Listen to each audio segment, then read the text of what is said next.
Good morning, guys! Welcome back to my channel. I'm here now in my house. For today's video, isushow ko ngayon ang likod sa aming bahay. Back sa aming bahay. Ayan, lumabas ako sa gate, guys.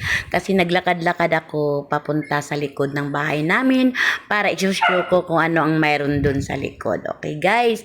Sa ngayon, guys, manghingi ako sa inyo ng paumanhin na matagal akong hindi nakabalik sa channel, guys. At sana po, masuportahan pa ninyo ako. At sana po, kahit hindi na si Rina ang nagiging content ko, sana po, suportahan niyo pa rin na ako. Kasi po, may dahilan ako kung bakit hindi na si Rina ang content ko, guys. Kasi grabe yung mga buzzer, guys. At grabe ang nagagalit.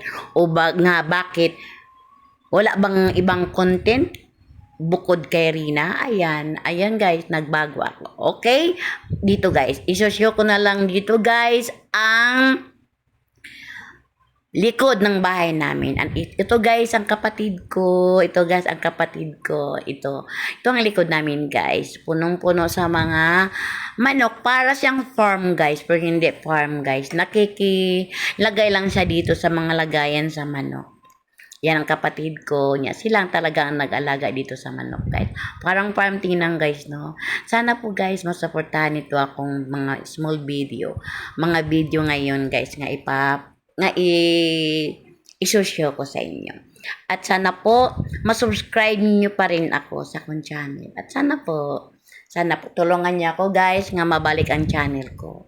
Kasi matagal-tagal na talagang nawala, guys, dahil man to sa COVID, guys. Dahil sa COVID, hindi kami naka-recover sa aming business. Hirap, guys, kahit gani sa wala akong cellphone, guys, bago to. Okay, guys, sana po dumarating sa buhay at hanggang dito lang po tayo, guys. Thank you for watching and don't forget to subscribe my channel and follow my page. Bye-bye, guys. To God be the glory.